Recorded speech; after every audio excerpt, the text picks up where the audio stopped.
Alhamdulillahi Rabbil Alamin.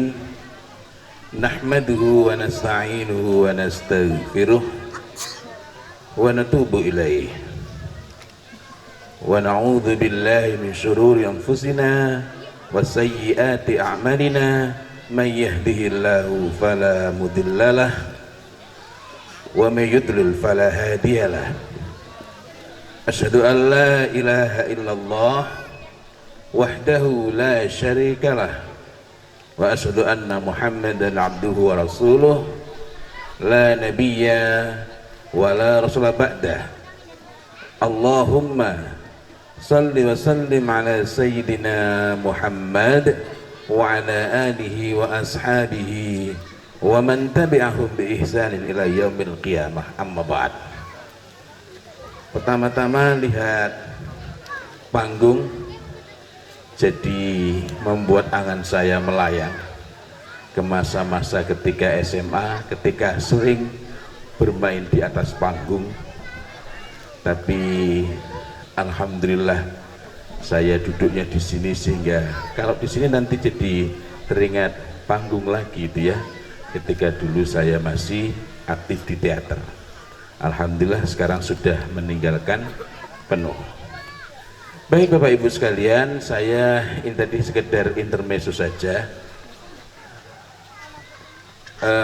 Ketika saya membaca apa yang disampaikan oleh panitia untuk jumpa kita malam ini, saya merenung, apakah ada hal yang berbeda dari zaman ini dengan zaman dulu?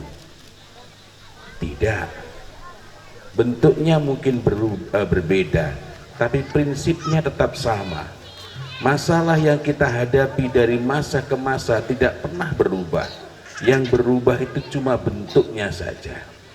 Pornografi itu bukan masalah baru, cuma beda medianya saja. Dahulu pornografi itu bentuknya 3 dimensi, orang mandi di kali. Sekarang pornografi tetap ada, medianya ganti berupa HP. Jadi dengan demikian pornografi itu bukan masalah baru. Sekarang ada masalah narkoba, baru? Tidak. Opium itu dari dulu ada. Opium kalau kita ambil manfaatnya, buahnya ditunggu sampai matang, lalu diambil biji dalamnya, Masya Allah faedahnya sangat besar.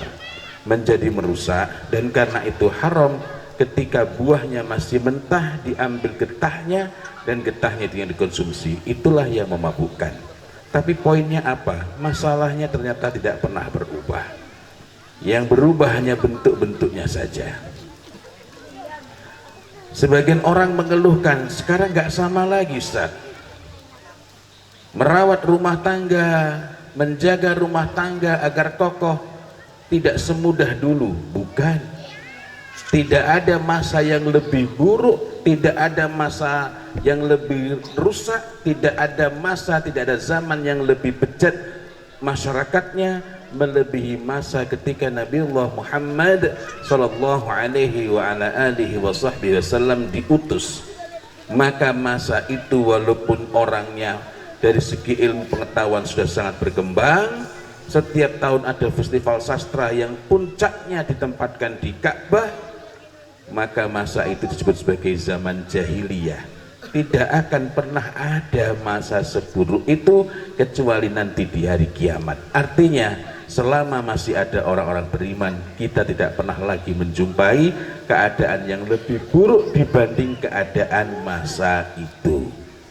Hari ini tidak ada perempuan yang dizinai oleh banyak laki-laki yang dia sukai, dan ketika hamil dia pancangkan bendera, dia pilih mana laki-laki yang disukai untuk menjadi suaminya. Tidak ada. Dan banyak lagi hal-hal lainnya. Maka karena itu andai saja kita ini mengenal agama kita, mengenal, karena banyak muslim tidak kenal agamanya. Bahkan banyak orang yang hafal Al-Quran tidak tahu kandungan dari Al-Quranul Karim. Apa mungkin? Sangat mungkin. Sangat mungkin. Nanti insya Allah kita perbincangkan jika waktunya masih mencukupi. Mari kita teruskan kembali perbincangan kita. Karena itulah saya ingin mengajak Anda untuk mengingat kembali apa yang disampaikan oleh Imam Malik rahimahullah ta'ala. guru dari Imam Syafi'i rahimahullah ta'ala. Beliau mengatakan lan tidak akan pernah yusliha akhir hadhil ummah, memperbaiki bagian akhir dari umat ini. Padahal Imam Malik itu bagi kita termasuk generasi yang masih sangat awal dari umat ini. Itu saja beliau menganggap, melihat bahwa masanya merupakan masa-masa yang akhir. Illa ma aslaha awwalaha, kecuali dengan apa-apa yang memperbaiki bagian paling awal dari umat ini, yakni umatnya Nabi Muhammad SAW. Bagaimana beliau mengubah masyarakat, bagaimana beliau mengubah keluarga-keluarga yang semula ikatan keluarga itu sangat rapuh berubah menjadi ikatan yang sangat kuat. Beliau mengubah masyarakat yang semula sangat rusak menjadi sebaik-baik generasi. Tidak akan pernah ada lagi generasi yang lebih baik dari generasi sahabat. Baru kemudian disusul tabi'in, dan kemudian disusul oleh generasi berikutnya, yakni tabi'ut tabi'in. 3 generasi inilah yang dijamin. Tapi yang ingin saya sampaikan adalah generasi sahabat ini adalah generasi hasil perubahan dari seburuk-buruk keadaan, seburuk-buruk masa menjadi sebaik-baik kurun, sebaik-baik periode, sebaik-baik masa. Karenanya kalau hari ini kita masih mudah gagap, mudah panik, mudah gelagapan, apa yang saya harus perbuat dengan anak-anak saya? Kita masih mudah tercengang, mudah kaget. Muncul generasi Z seolah-olah begitu sifatnya, dan kita mengamini begitu saja tanpa menggunakan akal kita sedikit pun untuk bertanya, betulkah itu sifatnya, betulkah itu kodratnya? Kalau betul, lalu bagaimana dengan hadis-hadis tentang al-fitrah? Yang hadis-hadis tentang al-fitrah itu dijamin ma min mauludin illa yuladu ala al-fitrah. Dalam hadis yang lain, laisa min mauludin illa yuladu ala hadhil millah, atau yang lain-lain, di mana kata ma min mauludin atau laisa min mauludin itu memberikan garansi, memberikan penegasan tidak akan ada lagi, tidak akan pernah ada orang yang lahir kecuali dalam keadaan di atas al-fitrah itu. Dengan demikian apapun zamannya tetap sama anak-anak itu. Tapi kenapa kita kagetan? Kaget pula dengan generasi alfa, generasi yang lahir tahun 2013 sampai tahun 2028. Padahal tahun 2028 belum datang. Dari mana asalnya memastikan sifatnya seperti itu? Nah, saya tidak membahas ini, tapi kembali lagi, kenapa ada sebagian muslimin yang kagetan, lalu panik, merasa bahwa tidak lagi mencukupi bekalnya? Sebab yang terjadi memang bukan karena anaknya berubah, bukan karena suaminya berubah, bukan karena istrinya berubah, bukan karena keluarga yang berubah, melainkan kitanya yang tidak mengenal tuntunan. Bukankah kita sudah banyak belajar? Betul, tetapi banyak belajar tidak menjamin membuat kita lebih kenal dan lebih dekat dengan agama ini. Ali bin Abi Thalib radhiyallahu anhu mengatakan, an-nasu thalathah, manusia itu ada 3 macam. Yang pertama adalah alim rabbani, saya belum termasuk di dalamnya. Alim rabbani itu siapa? Banyak persyaratan, banyak kualifikasi untuk bisa disebut sebagai seorang yang alim rabbani. Yang paling sederhana termasuk alim rabbani ialah dia menguasai, dia menuntut ilmu ala sabili najah, menuntut ilmu di atas jalan yang selamat, di atas jalan yang benar. Yang kedua, dia mengamalkan ilmu yang dipelajarinya ala sabili najah itu. Yang ketiga, dia mengajarkan ilmu yang dipelajari ala sabili najah dan telah diamalkan. Itulah alim rabbani. Jadi seorang dosen belum tentu alim rabbani, seorang mubalik belum tentu alim rabbani. Betapa banyak mubalik yang mereka ini hanya memiliki bekal sedikit tanpa memiliki pemahaman yang matang mengenai agama ini. Apakah ada? Ada. Dan saya khawatir inilah zamannya. Nabiullah Muhammad SAW mengingatkan kepada kita tentang suatu masa yang di masa itu ditandai dengan kathirun khutaba wa qalilun fuqaha. Penceramahnya banyak, public speakernya banyak. Di masa itu orang berlomba-lomba untuk menjadi penceramah agama. Dan saya sekarang sedang menduduki sedang berada pada posisi itu, menceramahkan agama ini. Wa qalilun fuqaha, tapi sangat sedikit sekali di antara orang-orang yang berceramah itu yang paham agama. Lalu kenapa kok banyak sekali yang berlomba-lomba menjadi penceramah agama? Karena di masa itu jalan untuk dapat dunia yang paling mudah dari ceramah agama. Mudah-mudahan belum terjadi, mudah-mudahan. Kita terus kembali. Jadi alim robbani. Yang kedua adalah muta'allim ala sabili najah. Orang yang menuntut ilmu, boleh jadi dia sudah berilmu, boleh jadi dia awam. Yang dia mencari ilmu agama ini.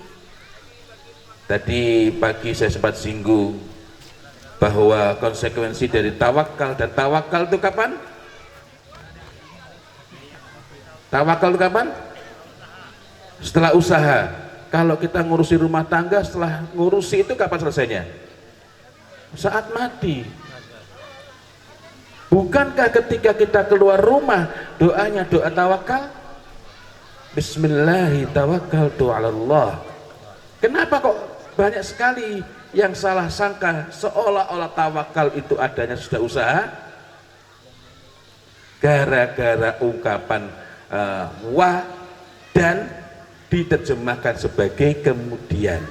Seseorang datang kepada Nabiullah Muhammad SAW bertanya mengenai binatangnya, apakah saya ikat dan kemudian bertawakal, apakah saya ikat dan bertawakal, atau saya tawakal tanpa saya ikat.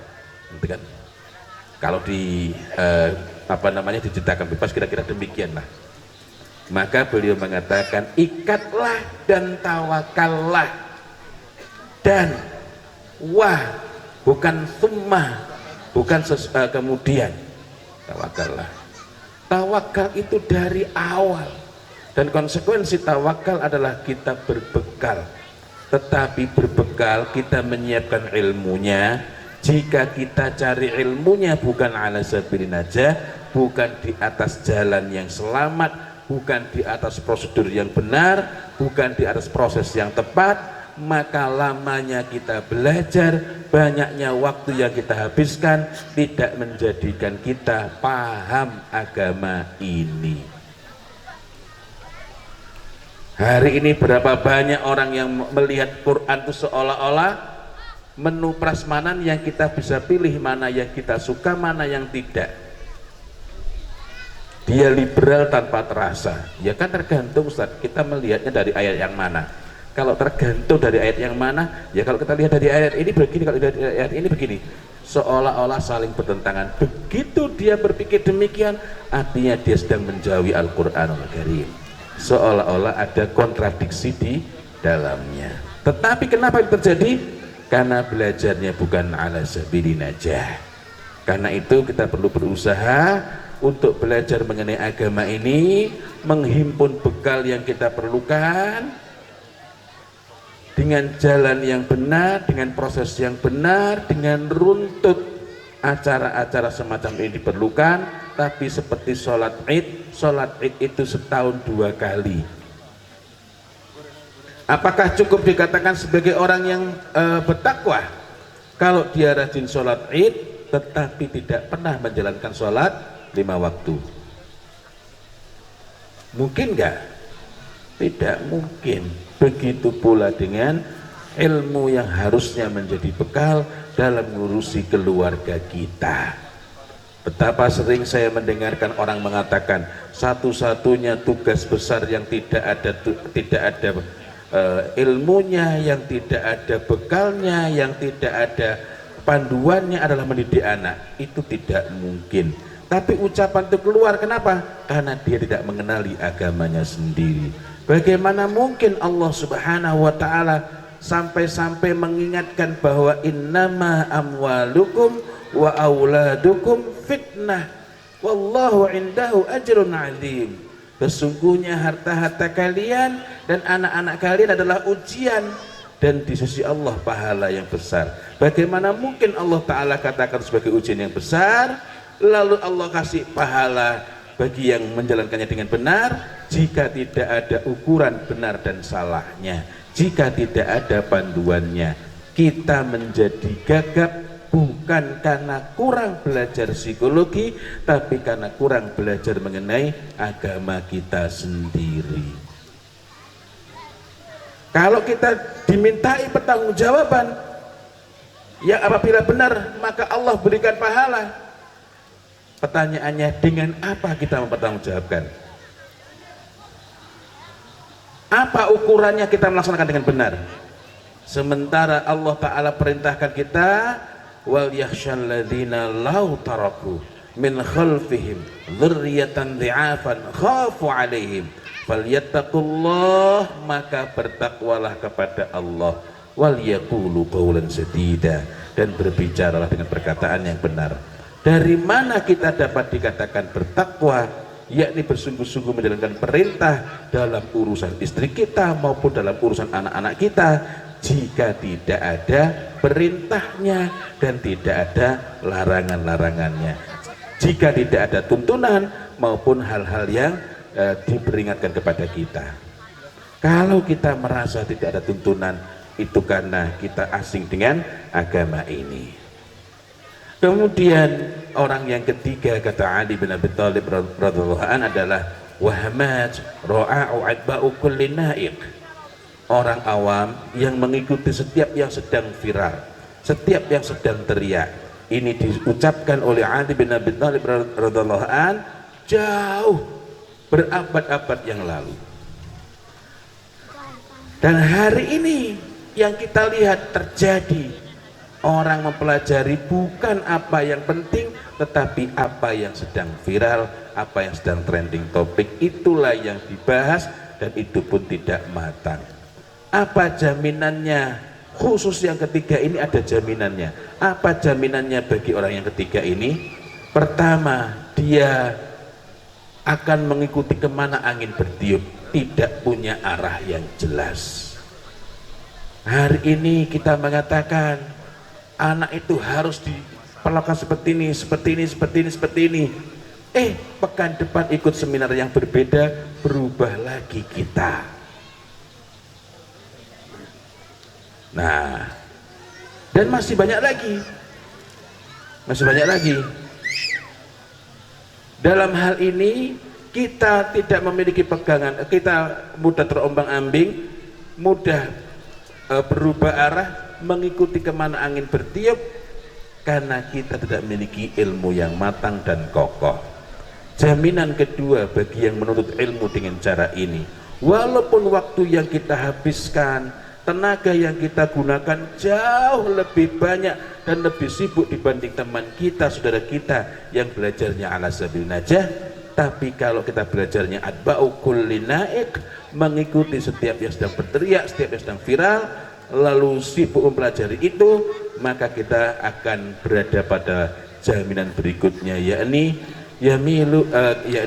lam yastadi'u binuril ilmi, tidak diterangi dengan cahaya ilmu. Tahu dalil iya, tahu ayat iya, tetapi kita bukan tunduk kepada ayat.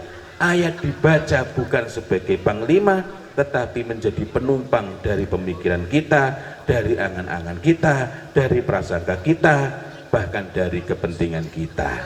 Betapa banyak ayat dibacakan, tetapi yang dijelaskan justru menyelisih, bertentangan dengan ayat itu. Maka kita tidak akan pernah bisa mengantarkan keluarga kita ini maupun diri kita sesuai dengan Al-Quran jika kita membaca Al-Quran sementara tuntunannya kita abaikan. Jika kita sebut istilah dalam Al-Quran tetapi maknanya kita singkirkan dari makna yang sesungguhnya. Kemudian yang ketiga, jaminan bagi orang-orang yang belajarnya hanya berdasarkan apa yang sedang trending topik, yang sedang viral, yang sedang ramai, yakni dia tidak memiliki pegangan yang sangat kokoh. Karena itulah kita perlu menata hari ini cara kita belajar. Kita perlu membenahi langkah kita hari ini, apa yang mesti kita lakukan. Mungkin muncul pertanyaan, di sebagian tempat ada pertanyaan, bagaimana Ustadz, usia saya sudah 50, usia saya sudah 60. Tidak peduli usia kita berapa, tetapi kita perlu memulai dengan benar apa yang mesti kita lakukan. Kita memulai dengan benar apa yang mesti kita wujudkan. Bapak Ibu saudara-saudara sekalian, kenapa kita itu mudah kagetan? Kenapa kita mudah kagetan? Karena tadi pertama mungkin cara mencari ilmunya, yang kedua kita tidak menundukkan hati kita untuk rujuk, untuk kembali, untuk tunduk kepada maunya tuntunan ini. Setiap kali kita menjumpai tuntunan, maka saat itulah kita perlu berusaha untuk menaklukkan diri kita. Menaklukkan diri sendiri itu lebih sulit dibanding membantah pendapat orang. Tapi kalau kita ini membiasakan diri untuk belajar, menundukkan diri kita, hati kita, maka sewaktu-waktu kita ada salah dalam pendapat, ada salah dalam sikap, adalah salah dalam persepsi, begitu kita jumpai, oh ini yang benar, saat itulah kita akan mudah untuk kembali. Banyak orang yang hidupnya gelisah. Kenapa? Karena kunci-kuncinya dia tidak ambil dari agama ini, padahal agama ini sudah memberikan kunci-kuncinya. Ini sekedar contoh saja ya. Jadi poin berikutnya yang kita upayakan adalah kita berusaha untuk mengikuti. Lalu bagaimana kita mengikuti? Jika kita baca Quran kita bukan mufassir, jika kita baca hadis kita bukan orang ahli hadis. Ahli hadis iya, tapi bukan ahli hadis. Ada nggak yang ahli hadis? Setiap mau sholat wudhu dulu, karena kenapa? Karena sudah berhadas. Apa yang perlu kita lakukan? Di posisi manapun, bagian dari konsekuensi itu ialah setiap kali ada ayat kita perlu tahu apa maunya ayat ini. Jika kita tidak punya ilmunya, maka kita tundukkan diri kita dan mengenali siapa ahli ilmunya. Disitulah kita jadi mengingat di antara adab menuntut ilmu yang sangat penting adalah takzim kepada ilmu. I'lamu anna talibal ilmi la yanalul ilma wa la yuntafa'u bih illa bi ta'zimil ilmi wa ahli wa ta'zimil ustad wa tauqirih. Ketahuilah, i'lamu anna talibal ilmi, sesungguhnya seorang penuntut ilmu itu la yanalul ilma wa la yuntafa'u bih, tidak akan bisa mencapai ilmu, menguasai ilmu, dan tidak pula ilmunya bermanfaat illa kecuali dengan cara takzim, memuliakan ilmu dan memuliakan ahli ilmu. Maka yang perlu kita miliki adalah mengenali dalam setiap urusan mana yang ahli ilmu, yang ma'ruf dalam urusan itu, dan mana yang bukan ahli ilmu.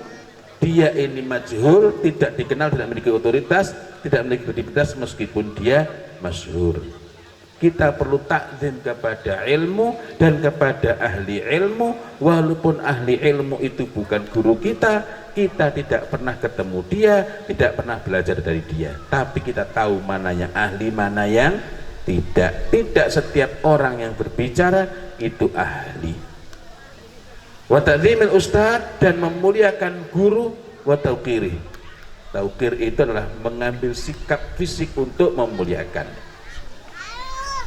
Saudara-saudara, kalau tadi saya sebutkan betapa kita perlu berusaha untuk menundukkan hati kita, berusaha mendidik diri kita untuk rujuk, untuk takluk, untuk kembali mengikuti apa yang diserukan oleh agama ini, maka itu artinya jika kita tidak sedari awal menyiapkan diri kita maupun anak-anak kita, boleh jadi ketika anak-anak kita hanya kita genjot untuk menghafal saja, nantinya mereka termasuk bagian na'udzubillah min dzalik tsumma na'udzubillah min dzalik, atau bahkan dari kita termasuk bagian yang dikhawatirkan oleh Nabiullah Muhammad SAW, oleh para sahabat, yakni tentang generasi yang ada di zaman fitnah. Seperti apa generasi di zaman fitnah itu? Seperti apa keadaan di zaman fitnah itu? Di zaman fitnah itu, yang pertama para ulamanya sudah pada pergi karena wafat. Yang kedua adalah di masa itu kathirun wa kathrat qurra'ukum wa qallat fuqaha'ukum, penghafal Quran kalian banyak. Di masa itu orang berlomba-lomba menghafalkan Al-Quran. Wa qallat fuqaha'ukum, tapi yang paham Al-Quran dan memiliki komitmen terhadapnya semakin sedikit. Wa kathrat umara'ukum wa qallat umana'ukum. Nah, ini nggak ada hubungannya dengan pilpres dan pilek sekarang ini ya, tetapi ini berlaku hal yang selama-lamanya perlu kita perhatikan. Apa itu? Wa kathrat umara'ukum, semakin banyak umarok kalian, orang berlomba-lomba menjadi umarok, dan di saat seperti itu semakin sedikit orang yang amanah, maka berhati-hatilah terhadap hal tersebut. Kemudian yang berikutnya, wa tumisatid dunya bi amalil akhirah, orang berlomba-lomba mengejar dunia dengan amal-amal akhirat. Maka kalau dulu generasi awal umat ini, qul inna salati wa nusuki wa mahyaya wa mamati lillahi rabbil alamin, di zaman fitnah yang terjadi sebaliknya. Jangankan kerja dunianya, sedekahnya, sholat duhanya, sholat tahajudnya dalam rangka mencari dunia. Menganjurkan orang sedekah, menganjurkan orang sholat duha untuk dunia. Mudah-mudahan belum terjadi. Dan yang bagian akhir adalah wa tufuqqiha li ghairid, orang bersungguh-sungguh mendalami agama bukan karena agama melainkan karena dunia. Jika ini terjadi, maka kita perlu berlindung kepada Allah, karena pada saat itu sebagian orang bisa merasa putus asa dengan agama, sebab dia tidak melihat agama justru pada penceramah-penceramahnya, justru pada pendakwah-pendakwahnya, walaupun sebenarnya bukan pendakwah melainkan khutbah saja. Nah, saudara-saudara, saya kira itu saja. Mudah-mudahan dari sini kita dapat mengambil pelajaran, dan di antara hal yang perlu kita hidupkan di rumah kita ialah adanya bincang-bincang yang hangat di antara keluarga, agar senantiasa setiap hari kita saling mengingatkan, dan agar di rumah kita ada suasana untuk memikirkan, untuk memiliki kerisauan, untuk memiliki gagasan-gagasan mengenai al-ma'ali wal makarim, mengenai hal-hal yang luhur dan hal-hal yang mulia. Ukuran itu disebut ma'ali maupun makarim ada pada agama ini. Maka bagaimana kita akan mengatakan ini al-ma'ali maupun makarim kalau kita tidak berusaha mengenali agama ini dengan jalan yang benar. Sekali lagi, tidak setiap yang berusaha belajar itu di jalan yang benar. Saya bukan hendak mengatakan siapa, karena ini bukan berkenaan dengan siapa, tapi berkenaan dengan cara. Ada orang menuntut ilmu pada orang yang benar, tapi caranya salah, maka walaupun gurunya itu benar, cara belajarnya itu salah, membuat dia bukan termasuk muta'allim ala sabili najah. Sekali lagi, wallahu a'lam bishawab. Ihdinas shiratal mustaqim, billahi taufiq wal hidayah, waridha wal inayah, walhamdulillahi rabbil alamin. Wassalamualaikum warahmatullahi wabarakatuh.